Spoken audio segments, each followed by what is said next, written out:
जब आपको प्यास लगे तब पानी पीना चाहिए, बस ये पक्का करने के लिए कि आप पर्याप्त पानी पी रहे हैं।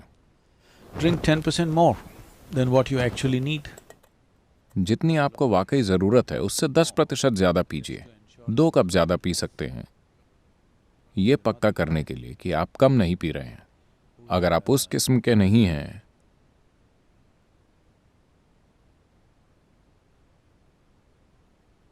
जो दिन के हर मिनट अपने साथ बोतल रखते हैं, तब थोड़ा ज़्यादा पानी पीना अच्छा होता है, ताकि जब ज़रूरत हो तब पानी मिलने से पहले आपके पास थोड़ा समय हो, ताकि ये आपात स्थिति न बन जाए। जब आपको पानी की ज़रूरत हो, आप प्यासे हों पर पानी न पिएं, तो सिस्टम को नुकसान पहुंचेगा। मैं तो कहूँगा ये बहस का बड़ा मुद्दा हो सकता है। मेडिकल क्षेत्र के लोग इसका ज़रूर विरोध करेंगे, लेकिन शायद 20 या 30 साल में वो इसी नतीजे पर आ जाएंगे। मेरे मुताबिक अगर हर कोई पर्याप्त मात्रा में अच्छा पानी पीता है तो दुनिया में दिल के दौरे 50% कम हो जाएंगे। जब पानी की ज़रूरी मात्रा सिस्टम में न हो तो दिल को बहुत नुकसान पहुंचता है। लेकिन पानी से मेरा मतलब बस पीने वाले पानी से नहीं है। आपको ऐसा भोजन करना चाहिए जिसमें पानी की मात्रा ज़्यादा हो। अगर आप एक फल खाते हैं तो उसमें लगभग 90% पानी होता है। सब्जियों और दूसरी चीज़ों में 70% से ज़्यादा पानी होता है। जो भोजन आप करें उसमें पानी की मात्रा कम से कम 70% होनी चाहिए। पर दुनिया के इस हिस्से में अब ये बदल रहा है। लोग इन चीज़ों के बारे में ज़्यादा जागरूक हो रहे हैं, वरना दुनिया के इस हिस्से में लोग जो खाते हैं वो बहुत सूखा खाना होता है। यहाँ पर हर चीज़ आमतौर पर सूखी है। सिर्फ अभी मेरे विचार से 25 साल पहले तक दुनिया के इस हिस्से में लोग मुश्किल से कोई सब्जी खाते थे। शाकाहारी पिटते थे सड़कों पर। हाँ, शाकाहारी होना गुनाह था, क्योंकि वो सोचते थे आप अजीब हैं। तो आप बहुत कम पानी वाला खाना खाते हैं और वो अंदर जाकर कंक्रीट की तरह आपके पेट में जम जाता है। अब आप पानी पीते जाइए, उसका कोई फायदा नहीं होगा। आपको ज़्यादा पानी वाला भोजन खाना चाहिए। आपके खाने में मौजूद पानी का स्तर कम से कम आपके शरीर के पानी के स्तर जितना ज़रूर होना चाहिए। तो आप जो भी भोजन खाएं उसमें पानी की मात्रा कम से कम 70% होनी चाहिए। तो इसीलिए फल और सब्जियों को आपके भोजन का हिस्सा ज़रूर होना चाहिए, ताकि पानी हो। आप ब्रेड खाते हैं, मैं ठीक से नहीं जानता, शायद इसमें 20 या 25% या उससे भी कम पानी होगा, जो ब्रेड के प्रकार पर निर्भर करता है। अगर आप मीट खाते हैं तो उसमें पानी की मात्रा बहुत ही कम होती है। पके हुए मीट में पानी की मात्रा बहुत कम होती है। तो ब्रेड और मीट खाने पर आपके साथ गंभीर मुद्दे होंगे, और मैं आपको बता रहा हूँ, डॉक्टरों को लगेगा कि मुझे यहाँ पानी की ज़रूरत है। लेकिन 20 या 30 साल में या जितने भी समय में वो इसी नतीजे पर आएंगे। मैं बता रहा हूँ कि अगर लोग ज़्यादा पानी वाले भोजन खाने लगें तो दुनिया में दिल की बीमारी से होने वाली मौतें 50% कम हो जाएंगी। दिल के दौरे से लोग नहीं मरेंगे। दिल के दौरे से लोगों के मरने का एक कारण है बहुत कम पानी की मात्रा वाला भोजन। तो लोग पूछते हैं दूसरे देशों का क्या, भारत में लोग क्यों मरते हैं? वहां भी ऐसा ही हुआ है। जो पारंपरिक भोजन होता था और जो वो आज खा रहे हैं, एक जबरदस्त बदलाव आया है, क्योंकि वो भी व्यापारिक ताकतों की सुन रहे हैं जो उन्हें बताती हैं कि क्या खाना चाहिए। वो अपने शरीर की नहीं सुनते, वो विज्ञापनों की सुनते हैं।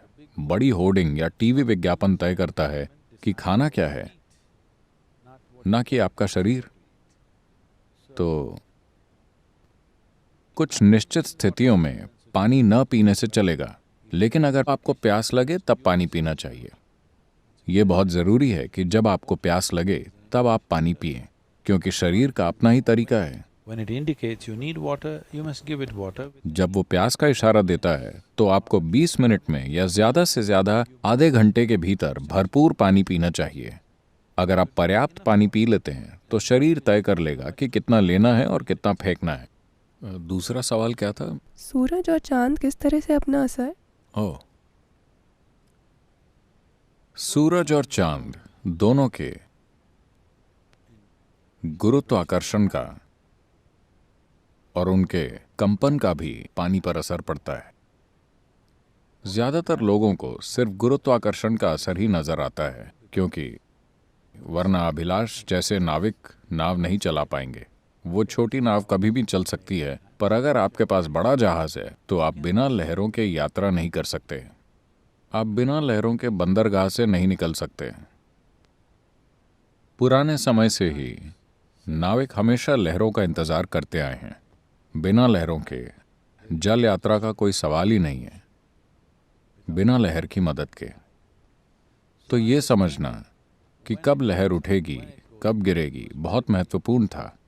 आमतौर पर अगर इसे बहुत सरल तरीके से कहें, देखिए, ये वही गुरुत्वाकर्षण है जो पृथ्वी और चांद को चला रहा है।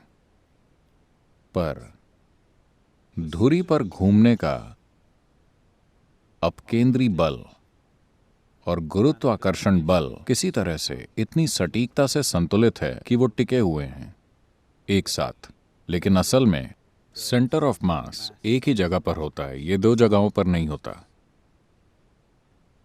तो एक गुरुत्वाकर्षण दो चीजों को, दो खगोलीय पिंडों को चला रहा है। आपको पता है, पृथ्वी भी एक खगोलीय पिंड है। ये एक स्वर्गिक लोक है। आप स्वर्ग में हैं, आप असली चीज भूल रहे हैं। अगर आप मंगल ग्रह पर खड़े हों तो पृथ्वी स्वर्ग जैसी नजर आएगी या नहीं? ये एक स्वर्गिक लोक है, और बेशक ये इस सिस्टम में सबसे अच्छा ग्रह है, कम से कम इस सौर मंडल में। निश्चित तौर पर यह इस सौर मंडल का स्वर्ग है ना?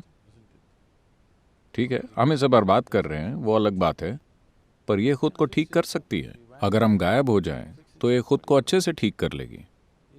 अगर 50-60% लोग यहां से कहीं गायब हो जाएं, मान लीजिए वो मंगल ग्रह पर चले जाते हैं, तो आप देखेंगे पृथ्वी खुद को पुनर्जीवित कर लेगी और अच्छी तरह से फले फूलेगी, क्योंकि इसके पास अब भी पानी है। पानी कहीं नहीं गया है। आप जानते हैं, आप सब पानी की बोतलें ही हैं।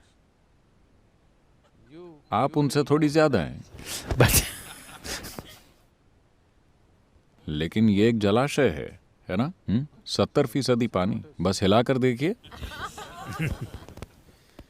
तो 730 करोड़ लोग, मान लीजिए औसतन सबका वजन 60 किलो है।